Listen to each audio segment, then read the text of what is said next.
Hello students, this is your bio class. तो बच्चों आज हम बात करने वाले हैं नेक्स्ट टॉपिक के बारे में, दैट इज़ डबल फर्टिलाइजेशन। तो बच्चों अभी तक हमने पॉलन पिस्टल इंटरेक्शन में डिस्कस किया था कि किस तरह से जो पॉलन ट्यूब की फॉर्मेशन होती है और उसके बाद एंटर करती है पॉलन ट्यूब किसके अंदर, ओव्यूल में। जैसे ही एंटर करेगी तो वहाँ सबसे पहले एंट्री होगी सिनर्जिड्स के अंदर। सिनर्जिड में पॉलन ट्यूब रिलीज करती है दोनों मेल गैमेट्स को। ठीक है, उसके बाद क्या होगा, सिनर्जिड के साइटोप्लाज्म में रिलीज कर दिया गया है। जो एक मेल गैमेट है बच्चों, वो मूव करता है टुवर्ड्स एग सेल और एग सेल के अंदर जो न्यूक्लियस है उसके साथ फ्यूजन होगा और इस प्रोसेस को हम कहेंगे सिनगैमी। और अब जो रिजल्टेंट, अब जो प्रोडक्ट हमारे पास आएगा वो होगा diploid cell, that is zygote. Okay, तो यहाँ पर दो मेल गैमेट्स ने एंटर किया था। जो सेकेंड मेल गैमेट हमारा रहेगा वो मूव करेगा टुवर्ड्स टू पॉलर न्यूक्लियाई जो कि सेंट्रल सेल में प्रेजेंट थी और फ्यूज़न होगा वहाँ पर भी। और अब फॉर्मेशन होगी ट्रिप्लॉइड प्राइमरी एंडोस्पर्म न्यूक्लियस की, जिसे PEN भी कहा जाता है। अब सपोज करें सेंट्रल सेल, इसके अंदर दो पॉलर न्यूक्लियाई हैं प्लस एक यहाँ पर मेल गैमेट और एंटर करता है, तो टोटल 3 न्यूक्लियाई हमारी यहाँ हो जाएंगी, जिसे हम क्या कहेंगे, primary endosperm, triploid primary endosperm nucleus. इसके अंदर ट्रिप्लॉइड इसे हमने क्यों कहा, क्योंकि यहाँ पर फ्यूज़न हो रहा है 3 हैप्लॉइड न्यूक्लियाई का, इसीलिए इसे ट्रिपल फ्यूज़न भी हम कह सकते हैं। अब हमने यहाँ देखा दो तरह का फ्यूज़न हो रहा है, एक बार एग सेल के साथ और एक बार यहाँ पर जो पॉलर न्यूक्लियाई है उनके साथ, यानी कि एक बार सिनगैमी यहाँ हो रहा है और एक बार ट्रिपल फ्यूज़न। तो दो बार यहाँ पर फ्यूज़न होगा, दो बार फर्टिलाइजेशन हो रहा है, इसलिए हम इस प्रोसेस को कहेंगे डबल फर्टिलाइजेशन, जो कि एक यूनिक इवेंट रहता है फ्लावरिंग प्लांट्स के अंदर। अब ध्यान रखना है आपने, जो सेंट्रल सेल है ट्रिपल फ्यूज़न, इसके अंदर कंप्लीट होने के बाद ये हमारी बन जाती है प्राइमरी एंडोस्पर्म सेल और डेवलप करती है फर्दर एंडोस्पर्म के अंदर, जबकि बच्चों जो जाइगोट है वो डेवलप करता है एम्ब्रियो में। तो ध्यान रखना है आपने, ये एंडोस्पर्म में डेवलपमेंट शुरू हो जाएगी और जाइगोट की एम्ब्रियो के अंदर। यहाँ हम देख सकते हैं ये हमारे सिनर्जिड्स हैं यहाँ पर। ठीक है, सिनर्जिड्स के अंदर जो हमारा यहाँ जाइगोट है बच्चों, ये जाइगोट एग सेल थी पहले, एग सेल का फ्यूज़न हुआ मेल गैमेट के साथ। ठीक है, मेल गैमेट के साथ और यहाँ पर डिप्लॉइड सेल की फॉर्मेशन होगी जिसे हम कहेंगे zygote. Same as it is यहाँ पॉलर न्यूक्लियाई थी, दो पॉलर न्यूक्लियाई प्लस जो मेल गैमेट है उसका फ्यूज़न हुआ, तो यहाँ पर प्राइमरी एंडोस्पर्म सेल जो है प्राइमरी एंडोस्पर्म न्यूक्लियस की फॉर्मेशन हुई, जो कि फर्दर कॉन्टिन्यूस रहेगी डेवलपमेंट एंडोस्पर्म में। उसके बाद बच्चों अगर हम बात करें आगे, ये जो डिजेनरेटिंग एंटीपोडल सेल्स हैं डिजेनरेट हो जाएंगी। अब जो ये जाइगोट है ये फर्दर इसके अंदर डिवीज़न होगा। ठीक है, डिवीज़न के बाद इसकी जो स्टेजेस हैं वो थ्योरेटिकली भी हम अभी डिस्कस करेंगे। ग्लोबुलर एम्ब्रियो की फॉर्मेशन होगी, देन हार्ट शेप्ड एम्ब्रियो की, उसके बाद मैच्योर जो इसकी फेज़ है, मैच्योर फेज़ भी हमें यहाँ देखने को मिलेगी। जो ये सेल्स हैं ये सस्पेंसर सेल्स हैं। ठीक है, जो बच्चों मेन जो हमारा पोर्शन रहेगा वो रहेगा रेडिकल, कॉटिलिडन्स और प्ल्यूम्यूल का। आगे हम सारा थ्योरेटिकल इसमें डिस्कस करेंगे।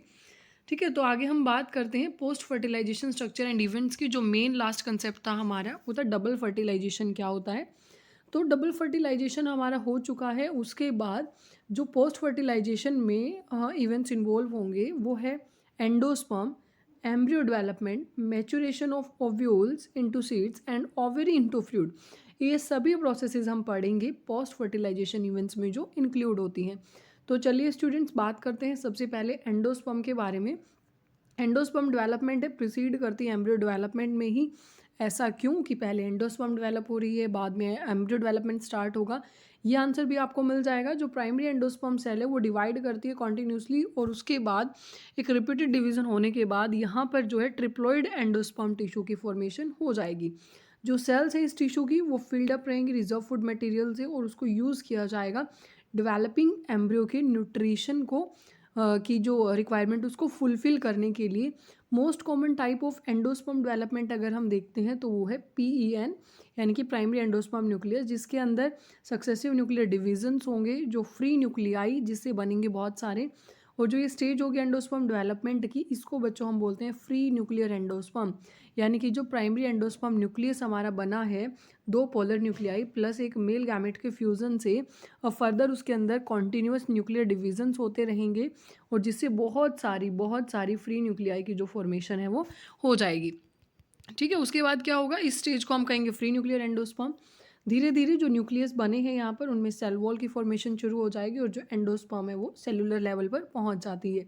जो नंबर है फ्री न्यूक्लियाई का सेलुलराइजेशन से पहले डिफर करता है अलग अलग केसेस में। जो कोकोनट वाटर है जो हम जनरली देखते हैं तो कोकोनट वाटर, नारियल पानी जिसे हम बोलते हैं, वो भी क्या है, एक तरह का फ्री न्यूक्लियर एंडोस्पर्म ही है जो बना हुआ है थाउजेंड्स ऑफ न्यूक्लियाई से, और जो वाइट कर्नल पार्ट है सेलुलर एंडोस्पर्म उसको सराउंड करके रखती है। ठीक है। एंडोस्पर्म भी बच्चों हमारी कंप्लीटली कंज्यूम, देखो एंडोस्पर्म भी दो केसेस रहते हैं यहाँ पर। एक है कि जो डेवलपिंग एम्ब्रियो है अपनी ग्रोथ के लिए उसको कंप्लीटली कंज्यूम कर ले, लाइक पी है, ग्राउंडनट है, बीन्स है, इन केसेस में होता है। ठीक है, सीड मैचुरेशन से पहले ही जो एंडोस्पर्म है वो टोटली उसको कंज्यूम कर लिया गया है। एक केस आता है बच्चों जहाँ पर एंडोस्पर्म को यूज़ किया गया है लेकिन उसके बाद भी कुछ पोर्शन उसका परसिस्ट करता है, पेंडिंग है, अभी भी रिमेनिंग पार्ट है, लाइक कैस्टर है, कोकोनट है।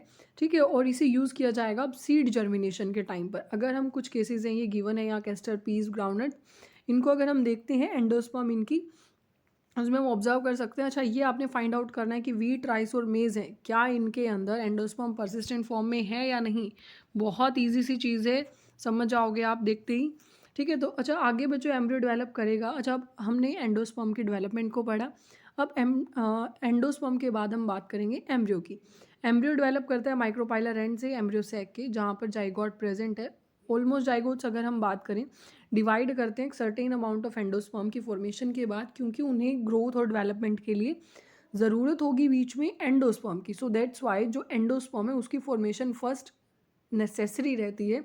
और एक ये हम कह सकते हैं कि एडेप्टेशन भी है, ताकि जो एश्योर्ड अमाउंट में न्यूट्रिशन है वो डेवलपिंग एम्ब्रियो को मिलता रहे। तो जो सीड्स हैं वो भी डिफर करते हैं। अर्ली स्टेजेस हैं जो बच्चों एम्ब्रियो डेवलपमेंट की, उसे हम कहेंगे एम्ब्रियोजेनी, नॉट करना। Early stages of embryo development को हम क्या कहेंगे, एम्ब्रियोजेनी। लेकिन एम्ब्रियोजेनी है वो मोनोकोट्स और डाइकोट्स में सेम ही रहती है। डायग्राम में हम अभी देखते हैं, जो हमने अभी डिस्कस भी किया था, एम्ब्रियोजेनी के डिफरेंट डिफरेंट स्टेजेस जहाँ पर रहती हैं।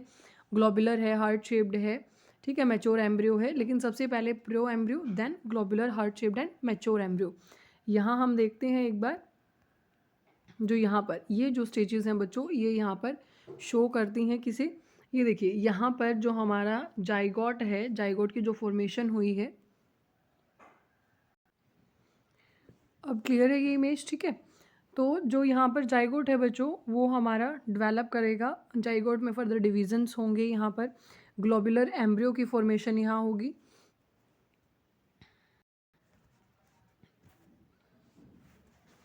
तो इस डायग्राम के थ्रू बच्चों आप समझ सकते हैं यहाँ पर जो जाइगोट है इसकी डेवलपमेंट होगी, फर्दर डिविजन्स इसके अंदर होंगे एम्ब्रियो में डेवलपमेंट के लिए।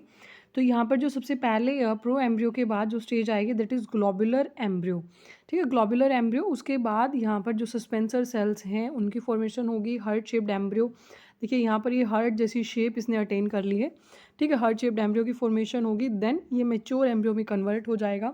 जो सस्पेंसर सेल है बच्चों इसका भी इंपॉर्टेंट रोल रहता है। ये सस्पेंसर सेल कनेक्शन, या हम ये कह सकते हैं कनेक्शन का भी काम करती हैं। और जो यहाँ पर डेवलपिंग एम्ब्रियो है इनका एक ये फंक्शन रहता है कि ये उन्हें एंडोस्पर्म की कैविटी में टोटली एम्ब्रियो प्रॉपरली पुश कर दें, ताकि जो भी प्लांट हार्मोन्स का या न्यूट्रिशन का जो भी ट्रांसफ़र है वो प्रॉपरली एंडोस्पर्म में और डेवलपिंग एम्ब्रियो में होता रहे। तो ये इसका फंक्शन रहता है। जो मैच्योर एम्ब्रियो है बच्चों इसके अंदर रेडिकल और जो प्लूम्यूल हमारे मेन रहेंगे, जो कॉटिलिडन्स का, कॉटिलिडन को भी हम डिस्कस करेंगे, मोनोकॉट डाइकॉट भी हम डिफरेंट पढ़ेंगे। रेडिकल रूट्स में ग्रोथ करेगा और प्लूम्यूल शूट में। तो ये सारा हम आगे ब्रीफली डिस्कस भी करेंगे, एक बार आप रफली इसको देख लें ताकि आपको आगे का जो थ्योरेटिकल पोर्शन है वो क्लियर होता हुआ चले। ठीक है, तो चलिए हम बात करते हैं वापस, आ जाते हैं हम एम्ब्रियो की डेवलपमेंट पर ही। ठीक, तो इस तरीके से जो डेवलपमेंट है जाइगोट की वो प्रोसीड करेगी, पहले प्रो एम्ब्रियो में, then further globular, heart shaped and mature embryo में। ठीक है, तो ये अलग अलग स्टेजेस रहेंगी। उसके बाद बच्चों हम जो एम्ब्रियो है वो दो केसेस में हम पढ़ेंगे, एक डाइकॉट में जहाँ पर दो कॉटिलिडन्स होंगे, और एक मोनोकॉट के केस में जहाँ सिंगल कॉटिलिडन प्रेजेंट रहेगा। अगर हम सबसे पहले बात करें डाइकॉट एम्ब्रियो के स्ट्रक्चर्स की, तो यहाँ पर एक एम्ब्रियोनल एक्सिस और दो कॉटिलिडन्स प्रेजेंट होते हैं। एम्ब्रियोनल एक्सिस बच्चों दो हम पोर्शन में कह सकते हैं डिवाइड करती है। एपिकोटाइल, जो ये पोर्शन हमारा रहेगा कॉटिलिडन के ठीक ऊपर, और एक रहता है हमारा इसमें हाइपोकोटाइल जो कॉटिलिडन्स के ठीक नीचे। जो एपिकोटाइल है वो प्लूम्यूल में डेवलप करता है, फर्दर प्रोसीड करता है, और हाइपोकोटाइल हमारा रेडिकल में। रेडिकल बच्चों रूट्स में, और रूट्स पर आपने ध्यान रखना है रूट कैप भी प्रेजेंट होगी। ठीक है, आर से रेडिकल और आर से रूट, आप ध्यान रखना। रेडिकल हमारा फर्दर ग्रोथ करेगा रूट्स के अंदर, तो अगर हम आगे यहाँ देखते हैं, जो पोर्शन एम्ब्रियोनल एक्सिस के ठीक ऊपर प्रेजेंट है अबो द लेवल ऑफ कॉटिलिडन्स, उसे कहेंगे एपिकोटाइल, जो फर्दर डेवलप करेगा प्लूम्यूल या स्टेम टिप में। और जो below the level of cotyledon उसे हम कहेंगे हाइपोकोटाइल, जो फर्दर टर्मिनेट करता है रेडिकुलर रूट टिप में। रूट टिप के ऊपर हमारी रूट कैप भी प्रेजेंट होती है। अगर हम सेकंड केस मोनोकॉट्स की बात करें तो यहाँ पर सिंगल ही कॉटिलिडन होगा। और बच्चों ध्यान रखना, ग्रास फैमिली में कॉटिलिडन को हमने यहाँ पर क्या नाम दिया है, स्क्यूटैलम। तो जो मोनोकॉट्स हैं वहाँ पर, मोनोकॉट्स के अंदर जो यहाँ पर सिंगल कॉटिलिडन है इसे हम क्या कहेंगे, स्क्यूटैलम। ये आप देख सकते हैं, ठीक है। यहाँ पर स्क्यूटैलम ये रहेगा। और यहाँ पर बच्चों सेकंड जो कॉटिलिडन है एपिब्लास्ट, ये ध्यान रखना, सेकंड कॉटिलिडन, एपिब्लास्ट को सेकंड कॉटिलिडन भी हम बोल देते हैं, यानी कि second cotyledon in the sense जिस कॉटिलिडन की कंप्लीट डेवलपमेंट नहीं हुई है, फुली डेवलप नहीं हुआ है, उसे हम एपिब्लास्ट कहेंगे। तो मोनोकोट्स में क्या होगा, एक साइड ये प्रेजेंट रहेगा स्क्यूटैलम, या हम कह सकते हैं जो कॉटिलिडन है लोअर एंड पर जो एम्ब्रियोनल एक्सिस है वहाँ पर क्या होगा, रेडिकल और रूट कैप, जो कि अनडिफ्रेंशिएटेड शीथ को जिसने एनक्लोज किया है दैट इज कोलियोराइजा। तो अनडिफ्रेंशिएटेड शीथ यहाँ पर किसे कहा गया है, यहाँ पर कोलियोराइजा एक यहाँ पर प्रेजेंट है अनडिफ्रेंशिएटेड शीथ जो एनक्लोज करती है रेडिकल को। और ऊपर से as it is shoot apex पर ये शीथ प्रेजेंट है जिसे हम कहेंगे कॉलियोप्टाइल, ठीक है। तो शूट के केस में कॉलियोप्टाइल, और जो रूट कैप जो रेडिकल है रूट कैप के केस में इसे हम कहेंगे कॉलियोराइजा। तो जो पोर्शन रहेगा एम्ब्रियोनल एक्सिस का above the level of attachment of scutellum उसे हम कहेंगे एपिकोटाइल। और सेम एज इट इज जो रहेगा शूट अपेक्स पर और few leaf primordia enclosed in a hollow foliar structure, यानी कि जो ऊपर का पोर्शन उसे हम कहेंगे कॉलियोप्टाइल, जो कि होलो स्ट्रक्चर की तरह ये दिखाई देता है। अगर हम इन सबको ऑब्जर्व करना है, इन प्रोसेसेस को या एम्ब्रियो के स्टेजेस को, तो स्टेजेस ही हम इन्हें कहेंगे। तो कुछ सीड्स को हम वाटर के अंदर सॉक करके रख देंगे, ठीक है। तो अगर हम उन्हें देखते हैं आफ्टर ओवरनाइट, तो जो सीड्स को जब हम स्प्लिट करेंगे तो हम अलग अलग पार्ट्स एम्ब्रियो के देख सकते हैं और सीड्स के भी हम फाइंड आउट कर सकते हैं। आगे बात करते हैं सीड के बारे में। एंजियोस्पर्म में जो सीड है वो फाइनल प्रोडक्ट रहता है सेक्सुअल रिप्रोडक्शन का। इसको हम ये भी कह सकते हैं फर्टिलाइज्ड ओव्यूल भी एक टर्म हम इसको दे सकते हैं। जो सीड्स हैं ये फ्रूट्स के अंदर इनकी फॉर्मेशन होती है। टिपिकली अगर हम देखते हैं एक सीड के अंदर जो पार्ट्स रहते हैं, सबसे पहले सीड कॉट, उसकी एक्सटर्नल कवरिंग रहेगी, ठीक है। कॉटिलिडन्स उसमें प्रेजेंट होंगे और एक साथ में एम्ब्रियोनल एक्सिस। जो कॉटिलिडन्स हैं डायग्राम में हमने अभी देखा था एम्ब्रियो के, वो बिल्कुल सिंपल स्ट्रक्चर है, ठीक है। जनरली थिक रहते हैं, स्वॉलन वो रहते हैं क्योंकि उनके अंदर फूड है जो वो रिजर्व्ड है फूड उसके उनके अंदर स्टोर्ड रहता है। लेग्यूम्स के अंदर भी, लेग्यूमिनस हमारे जनरली हम कह सकते हैं लाइक हमारी जो दालें वगैरह होती हैं ये लेग्यूमिनस प्लांट्स में आते हैं, ठीक है। तो मैच्योर सीड्स नॉन एल्ब्यूमिनस भी हो सकता है और एक्स एल्ब्यूमिनस भी इसको हम बोल सकते हैं। नॉन एल्ब्यूमिनस सीड्स का मतलब क्या होता है, जिनके अंदर रेजिडुअल एंडोस्पर्म नहीं है, कंप्लीटली कंज्यूम कर ली गई है एम्ब्रियो डेवलपमेंट के टाइम पर, जैसे हमने पढ़ा था पी और ग्राउंडनट में। और एल्ब्यूमिनस सीड्स कौन से होंगे, जिसमें थोड़ा बहुत एंडोस्पर्म का पार्ट अभी भी रिमेनिंग है वहाँ पर, कंप्लीटली वो यूज्ड नहीं हुआ है एम्ब्रियो डेवलपमेंट में, लाइक वीट मेज बार्ले कैस्टर इनके अंदर, ठीक है। तो इस जो रेजिडुअल हमारा यहाँ पर पोर्शन है परसिस्टेंट न्यूसेलस, इसको हम बोलते हैं पेरिस्पर्म। यानी कि कुछ सीड्स ऐसे हैं जिनके अंदर लाइक ब्लैक पेपर है, बीट है, ठीक है, जिनके अंदर न्यूसेलस भी परसिस्टेंट फॉर्म में देखा गया है।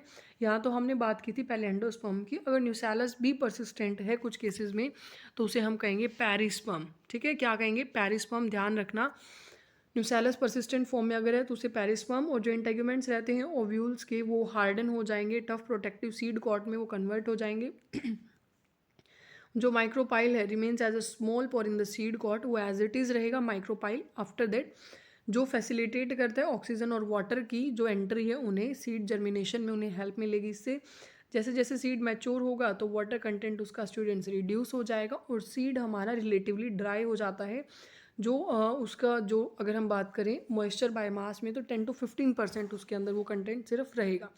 जनरल मेटाबॉलिक एक्टिविटी एम्ब्रियो की वो भी स्लो डाउन हो जाएंगी और एम्ब्रियो हमारा एक स्टेट इनएक्टिव स्टेट में एंटर करता है जिसे हम बोलते हैं डोरमेंसी। यानी कि अगर इनफेवरेबल कंडीशन है उस टाइम पर एम्ब्रियो ग्रोथ नहीं करेगा फर्दर, वो डोरमेंट स्टेज में एंटर कर जाएगा, यानी कि इनएक्टिव स्टेज में वो चला जाएगा। और अगर फेवरेबल कंडीशंस आ जाती हैं, हाँ एडुकेट अमाउंट में मॉइस्चर प्रेजेंट है, ऑक्सीजन है, सुटेबल टेम्परेचर है, तो अगेन दोबारा से डोरमेंट पीरियड उसका फिनिश हो जाएगा, ब्रेक हो जाएगी डोरमेंसी और वो जर्मिनेट करना स्टार्ट कर देंगे। जैसे जैसे ओव्यूल मैच्योर होता है सीड्स के अंदर, जो ओवरी है वो डेवलप करती है फ्रूट में, नॉट करना, ओवरी डेवलप कर रही है फ्रूट में। जो ट्रांसफॉर्मेशन है ओव्यूल्स की वो किसके अंदर हो रही है, सीड्स में। ओव्यूल किस में डेवलप कर रहे हैं, सीड्स में। Ovary into fruit proceed simultaneously, तो ये दोनों प्रोसेसेस साइड बाय साइड चलती रहेंगी। जो ओवेरी की वॉल है वो डेवलप होगी वॉल ऑफ फ्रूट में, जिसे हम क्या कहेंगे, पेरिकार्प। तो नोट करना, जो ओवेरी की वॉल है वो किस में डेवलप हो रही है, ओवेरी की डेवलप वॉल ऑफ फ्रूट में, जिसे पेरिकार्प कहेंगे। फ्रूट हमारा यहाँ पर फ्लैशी भी हो सकता है, गुआवा, ऑरेंज, मैंगो, इन सब के केस में, और वो ड्राई भी हो सकता है, लाइक ग्राउंडनट है, मस्टर्ड है, इन केसेस में। बहुत सारे जो फ्रूट्स हैं इवॉल्व होता है उनमें डिस्पर्सल ऑफ सीड्स का मैकेनिज्म, ठीक है। यानी कि जब डिस्पर्सल ऑफ सीड का मतलब क्या है, यानी कि जो सीड्स हैं वो डायरेक्टली डिस्पर्स हो रही हैं डिफरेंट डिफरेंट मैकेनिज्म्स के थ्रू, ठीक है। अर्लियर क्लासेस में हमने डिस्कस भी किया था एक बार, अगर आपको ध्यान हो, पहले हम पढ़ भी चुके हैं, ठीक है, लोअर क्लासेस में। तो क्या है कि किस तरीके से जो फ्रूट है उनका क्लासिफिकेशन हम रखते हैं और कैसे डिस्पर्सल उनका होता है।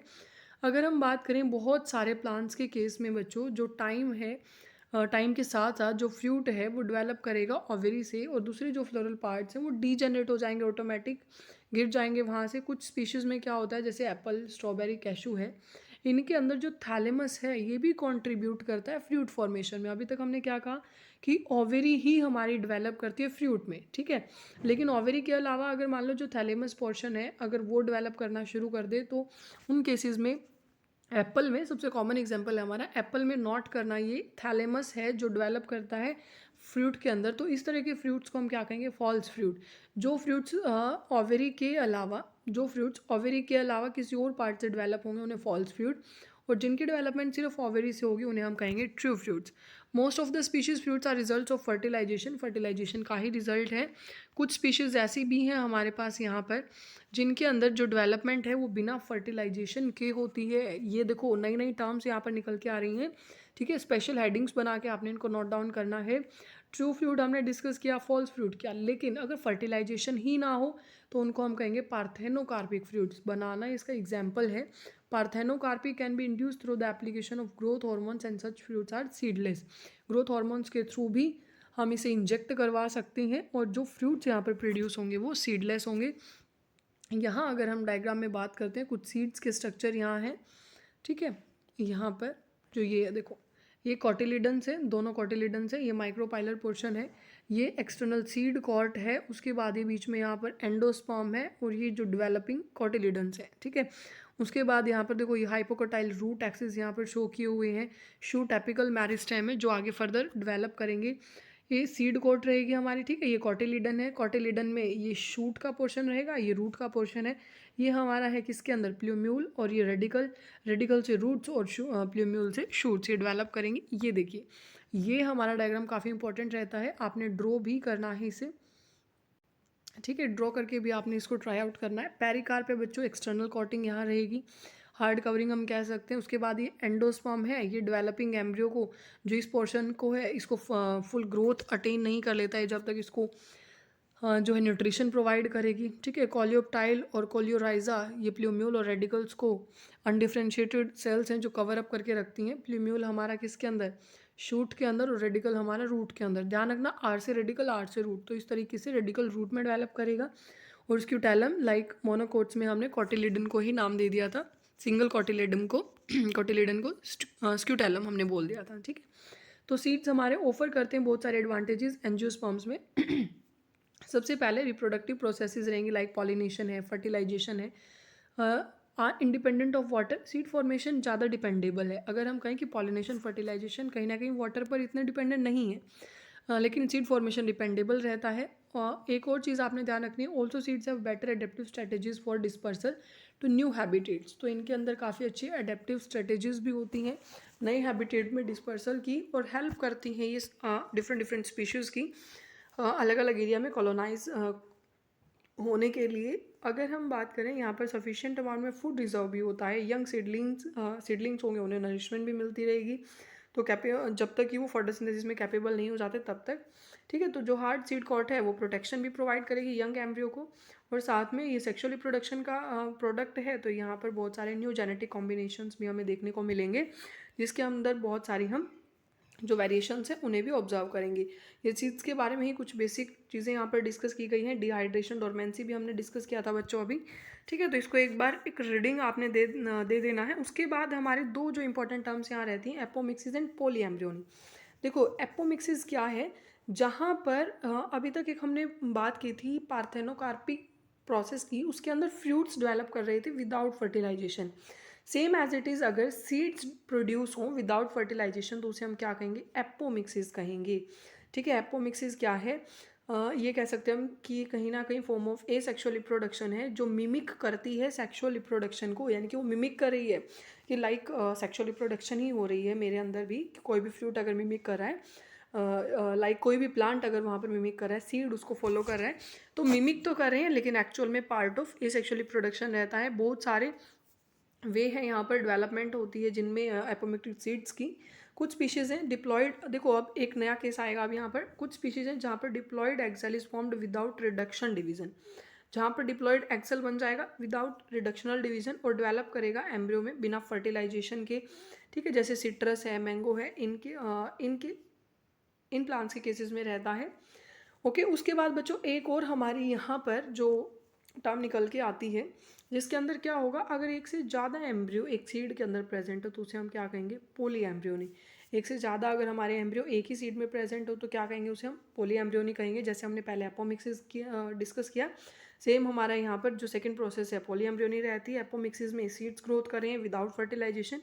पोली एम्ब्रियो में क्या है हमारा यहाँ पर, जो एक एम्ब्रियो है, सॉरी एक सीड के अंदर एक से ज़्यादा अगर एम्ब्रियो प्रेजेंट रहते हैं तो उसके बारे में यहाँ डिस्कस किया है। उसके बाद आपने यहाँ पर इसको एक रीडिंग दे देना है, हाइब्रिड वेराइटीज़ हैं उसको हम कैसे कैसे यूज़ कर सकते हैं फूड वेजिटेबल क्रॉप्स में, ठीक है, कल्टीवेशन में। तो ये बच्चों आपने पढ़ लेना है, ये हमारा चैप्टर फिनिश हो जाता है। एक बार समरी को आपने क्विक रिवीजन के लिए काफ़ी हेल्पफुल रहती है, तो समरी को लास्ट में रीड आउट कर लेना।